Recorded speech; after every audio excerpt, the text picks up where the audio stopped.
So we've documented on several occasions the anemic state of evangelism in American churches.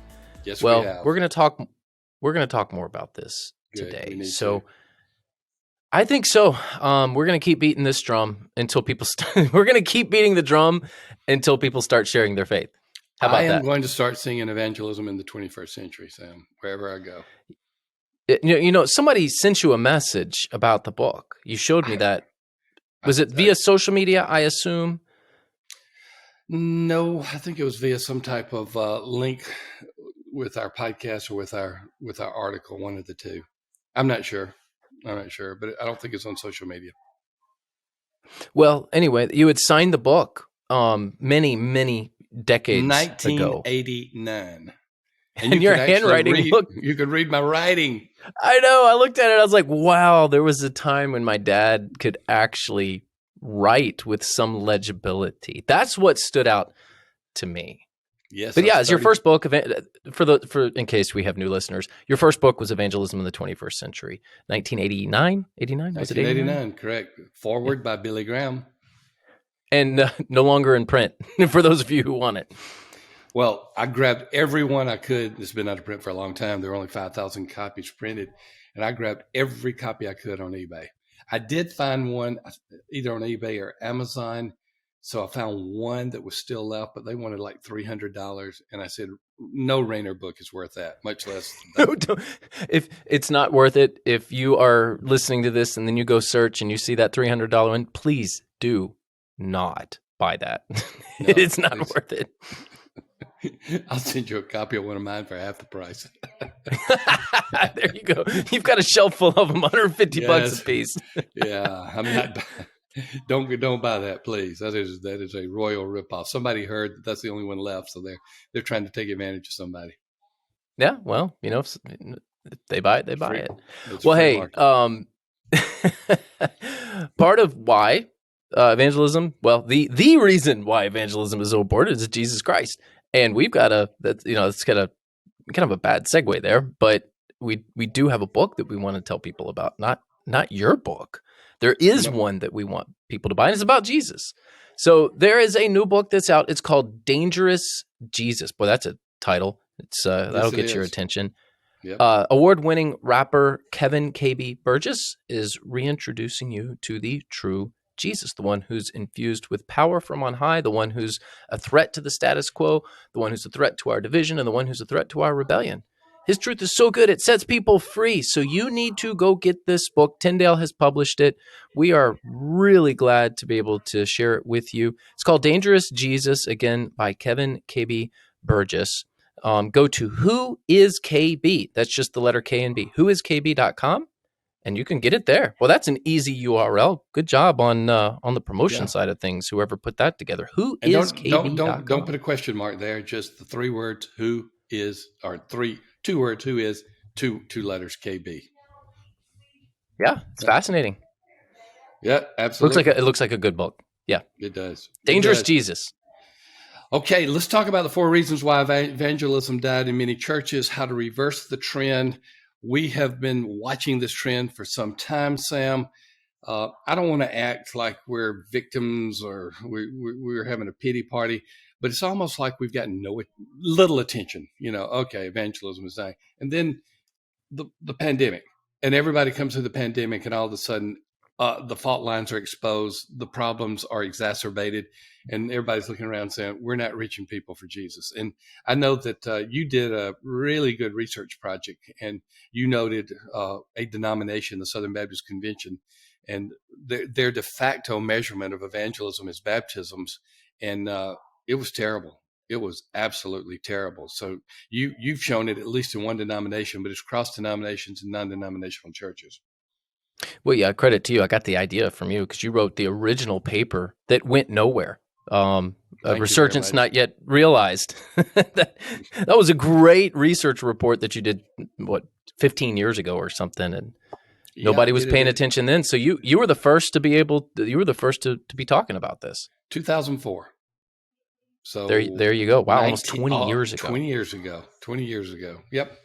I have to say that one person recognized it, Timmy Brister. You remember Tim Brister? Yeah, whatever happened to him? He's just his neighbor now. Well, I That know is that, but that's the he's in some mission organization. I mean, he's in some yeah, nonprofit right now. we're So we're digging deep into the Rayner world right now. So a lot of our listeners would have no clue about Tim or Timmy. He's changed his name a couple times, well, but he was the one who recognized that I started the conversation, and that's all I yeah, want to say. He wrote about that some time ago. So yeah, look, early blogger. If you're wondering, like, who is this guy? He's an early blogger back when blogging was a thing. yes, yes, when he was an early entrant in that. But let's get back to the topic at hand.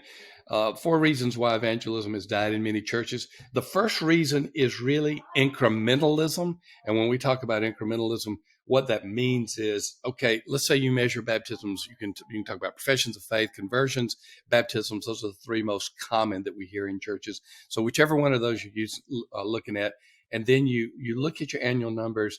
And one year it's 40, the next year it's 38, the next year it's 34, and that could go on. Incremental decline is not noticed that much. So we went through a long period of incrementalism where evangelism was declining, but like attendance decline, it was so slow that it was imperceptible to those who were at the church on a regular basis. Like many things in the church, there is a slow fade. You Yes. could point to giving, you could point to attendance, you can point to evangelism. For those who baptized by immersion, baptisms. It's it's a fade in most churches. In fact, I know this anecdotally, and it's a study that would be a fascinating study to do if you could get access to the data. But people do reach out to me every now and then when they're interested in a church, and there's an opening. And hey, Sam, can you tell me about the church? Can you dig into their data? And I've got access to some databases. And a lot of times in our own tribe, I'm looking up baptisms, giving, attendance, those sorts of things. And it is something that I see, I want to say in 9 out of 10 churches. That's very anecdotal. I don't have hard data on that. But every time I look up the data from the past 20 years, this is what I see. Baptisms used to be 100 a year. Then it went to 50. Now it's at 20. And it's just this slow fade But away over from. decades rather than just a few months. Yes. Yeah. And I know the argument, when we're talking about baptisms, we may not do as many rebaptisms as we've done in the past and all those sorts of things. But the trends are there, regardless of, the nuances of the argument. Churches aren't doing evangelism the way they used to. It's Yep. just faded away. And we're almost to the point of it being completely gone. That's why we keep beating this drum.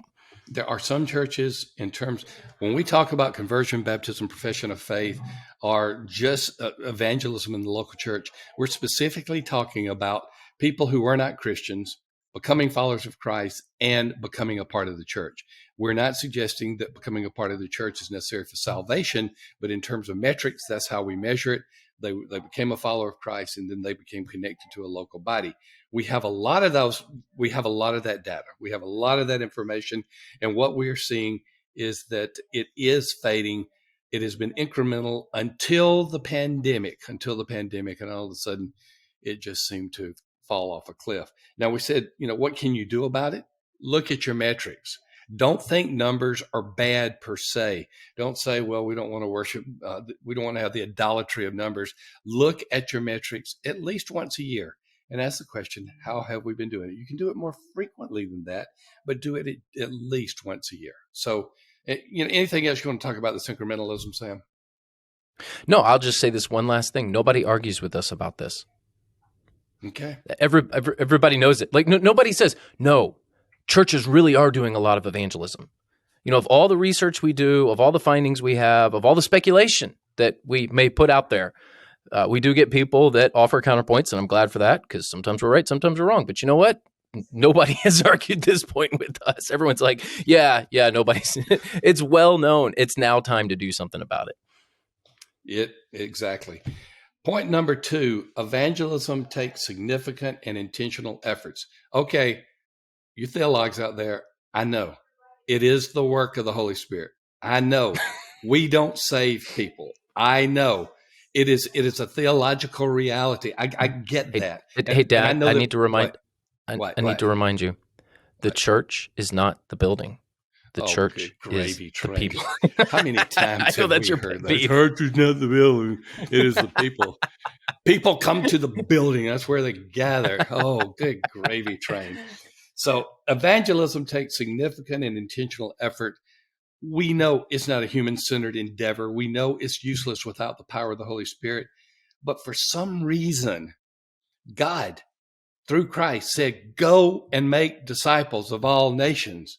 For some reason, right before he ascended to heaven, he looked at his followers and he said, "You will be my witnesses, and you better get your hunkus moving to Jerusalem, Judea, Samaria, to the ends of the earth." I kind of added a little phrase in there that he didn't say, so I apologize for that. But the whole point is, he said, "I want y'all to be obedient by doing these things." Sam, there's this kind of correlation. Churches that are attempting to do evangelism are reaching people, and churches that aren't. Isn't it amazing? What's amazing to me is that you use the word honkus on our pod. That's the first time that I've heard that term since I was a child, and it brought back all of these memories. Get your I honkus apologize. moving. Yeah, I shouldn't have used those words for Christ. I apologize to our listeners. You Oh can. no, please use it more. It brought back all this flood of memories. I heard my dad say, "Get your honkus moving." Well, the point is, we were commanded to take significant and intentional efforts. I mean, that's the theological truth that is there. Yeah, and I think a great story that exemplifies this is the story of Jonah. Like, will God use reluctant ambassadors? Yes. Can the gospel be proclaimed by people with awful motives? Sure. But there's a lot of pain and disobedience and judgment in that process. So you might as well just be obedient and do it the right way. Yeah, you got that right. Absolutely. Okay, intentional efforts. I got to mention this. What we're releasing this in March, and then by June we will be releasing the Hope Initiative. I'm going to ask Alana to put hopeinitiative.com. If you click onto that, it's just going to take you to a landing page, but it will be your reminder of what is coming. And in June, we've got the Hope Initiative coming, and we've been doing beta tests for almost a year on this.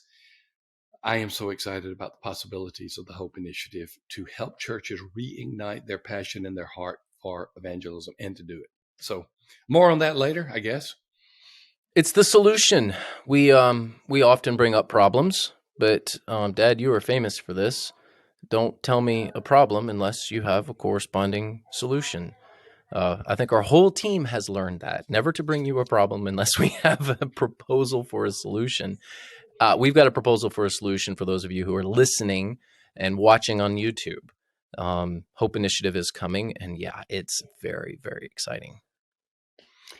Number 3, evangelism typically meets cultural resistance more than any other ministry.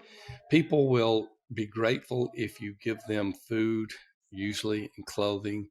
If you provide some funds for them and you do ministry for them, people usually welcome a fellowship of some point. People usually are grateful to just come to a worship service, even if they're not Christians. But evangelism, it engenders spiritual warfare a whole lot, Sam. And when that happens, the culture is going to say, "I don't want to hear from you," in different ways, of course. Right. Because if you're feeding somebody, well, absolutely meet people's physical needs. But the second you say there's an exclusive way to heaven, and that way is through Jesus Christ, well, now you're really treading into water where, you're making a statement about, somebody's eternal state. And I get the pushback. I understand it. But our calling as believers is to share what we believe to be is true. So yes, you are going to experience cultural resistance. Please do the ministries that take care of people. We feed the homeless every week. We clothe the homeless every week at West Bradenton. We help sailors at ports. We've got all these partnerships in the local community with caring for underprivileged children. We've helped fight the opioid epidemic here in town. We do all of that, but you know what? We don't leave out evangelism, and you have to use these inroads with people to share your faith. Of course, some people are going to say no. Of course, some people are going to push back. Of course, some people will say don't talk to him anymore. You know what? They've made that call. You can't make that call for them. But there's going to be plenty of people that want to hear. I had a recent Sunday where a young lady came up to me, and I had preached on the addiction of gambling. I was in a series on addiction, and I did a whole sermon on gambling, and I've been to she two didn't of have a those. game. They have been fantastic, by the way. Yeah, it was a fun series. She didn't have a gambling problem at all. I don't know that she's ever even gambled, but she came right up to me and was just like, "I'm ready to receive Jesus." Now, I'd given a gospel presentation in the sermon, and Hmm. she just said, "Okay." So I was able to walk her through what salvation is. She accepted Christ, and not every person is. That's just God giving a gift, right, to remind you that He's in control. Like somebody literally walks up to you and says, "Okay, I'm ready to receive Jesus." It's like, Yeah. well, I think the Holy Spirit's already done the work, and you're probably already saved. But we'll walk you through the significance of this. But it was just an encouragement to me of you don't know when these opportunities are going to come. Be obedient to every single one of them. And yes, you're going to miss some. We're all fallible and fallen. But the more you're paying attention, it's funny, the more you pay attention, the more you pray to God for opportunities, the more you seem to have. That's And exactly it it. just works that way. That's exactly right. And Sam, I was walking the river walk this morning with your mother. I mean, I'm in Bradenton. For those of you who are wondering what river, Manatee River in downtown Bradenton. I was on the river walk, and we were approached by some people who had T-shirts that had downtown ministry on it, and they had water Yeah, that's bottles. our partner. Okay, they were very friendly.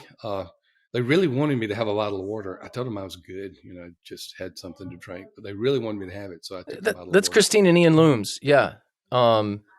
They're It's the about ones who seven. do It was all. about seven of them. They're Yeah. carrying a cooler of water bottles with them. Really neat. People were kind of looking around. They kept saying, "No, we don't accept money. No, we don't accept any tips. No, nothing. We just want to give this to you." Yeah, that's Downtown Ministries. Great partner of ours that does a lot of good in Bradenton. I'm glad you Well, got to meet them. well, I should have introduced myself, but I didn't because You're such an introvert. I'm such an introvert. I just said, "Give me the water and I'll be quiet." So, yeah, very, very good. Okay, evangelism typically meets cultural resistance more than any other ministry. Solution: do it anyway. Holy Spirit is at work. He will take care of the barriers. Do it anyway. Finally, you alluded to this in the previous point. In many churches, the doctrine of exclusivity is rejected. Sam, we've done a longitudinal study since 1996, if I recall, on uh, perceptions by church members of different ministries. Evangelism has always been the lowest score. You've looked at that. You've been looking at that a lot lately. Yeah, usually it's the case. Again, 9 out of 10 churches, when they take the survey, it comes back. The results are always wild to me because basically the survey results are we know we should do this and we're even willing to give to make it happen. Just don't ask us to do it ourselves. Mm-hmm. That's what the survey says. And this is something that I think that we need to be very sensitive to. You say many churches, the doctrine of exclusivity has been rejected.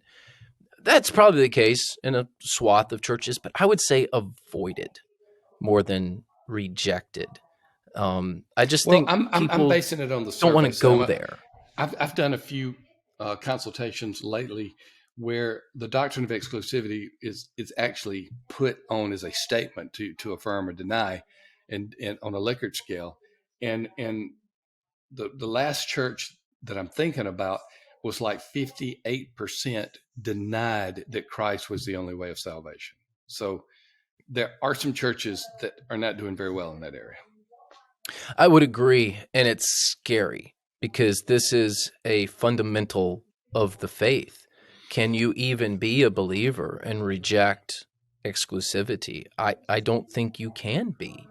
No, because So you are denying who God is through Christ.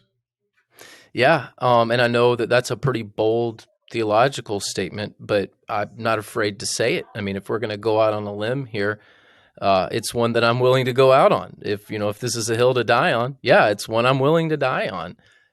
We've got to get back to the fundamentals of the faith.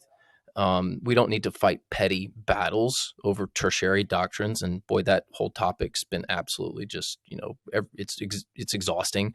But in the meantime, we're missing the basics, and the basic is Jesus Christ saved, and he's the only way to God, like that. Yes. And we've got to get back to saying that. Well, these are four other reasons evangelism is waning. The antidote for most of these is just do it. I don't want to be Nike-ish on it, but basically it's, hey, depend upon the power of the Holy Spirit, pray for opportunities, and then just do it. And I can't wait till we have the Hope Initiative come forth and we start having a lot of churches just moving their culture more and more to evangelism in a way that is non-threatening and really could be a lot of fun as well. Well, before we go, one of the most exciting pieces of news I've heard relationally for Church Answers was that Belay has asked to be our sponsor. And it's exciting. They have been our sponsor in many different ways in the past, but now they said they want to be an ongoing sponsor. You know, folks, how much we believe in Belay, because we have brought many Belay workers to Church Answers. There's somebody that's working the podcast right now in the production area. Her name is Alana. We found Alana through Belay, and it's been just an incredible blessing. So when we talk about sponsors, we're talking about people we believe in. And I just got to say, Belay has been the path for us to go, because I'm going to read their copy, but I just want to give this personal testimony. When you bring someone from Belay onto your organization, most of the time, 95% of the time, it's going to be a good fit. If it's not, Belay will take care of it. They will find you the type person that will be a good fit. And so you don't have all the risks associated with that aspect of personnel, and it's just been great. Let me just read some of the copy, and I just because I'm reading copy doesn't mean I don't believe it. I just want to give you my personal testimony. So no matter what organization you lead, finances are paramount to your success, and church finances aren't any different. Poorly managed church finances can hurt a pastor's ability to lead churches and reach the local community. Very little will wreck the involvement of God more than weak financial policies and workflows. Thankfully, it is much easier to make changes now before your church is in the headlines and try to establish those relationships after you've been torpedoed by a costly financial misstep. That's where our friends at Belay can help. Belay is a modern church staffing organization with fractional U.S.-based accounting and virtual assistant services. They've been talking about basically the bookkeeping and accounting, and we've used them multiple times for virtual assistant services. They've helped over 1,000 busy church leaders do that for over a decade. Here is what I just want you to get. It's just, please don't leave this podcast until you've done this. They're offering a free resource for costly financial mistakes for churches to the listeners for free. And it helps you identify the 4 biggest things you see that wreck churches when it comes to their finances and what you can do to avoid them. So here's what you do. Text Thom, Thom, not Tom, Thom, and text it to 55123. You got that? So you go to your text and you enter 55123, and in the message you put Thom. That's Thom. And shouldn't we just say Thom? Text Thom? Text to Thom. 55123? Text Thom, yeah. Text Thom, Thom, to 55123. Get it. We'll put it in the show notes as well, but you don't even have to go to the show notes. You can get it right now. Once again, text Thom. Text Thom. Text Thom to 55123 to get this. Be careful how you say that. It is great. Well, come back. We'll continue to talk about our 2 great sponsors, Tyndale and Belay. We love those 2 sponsors. They've both been with us for a while, and we love the fact that Belay is with us on a regular basis. Again, we've been talking about one of the most important topics, why is evangelism dying in your church? You'll hear a lot more from us in the future, but until then, we'll be talking to you in the next episode of Rainer on Leadership.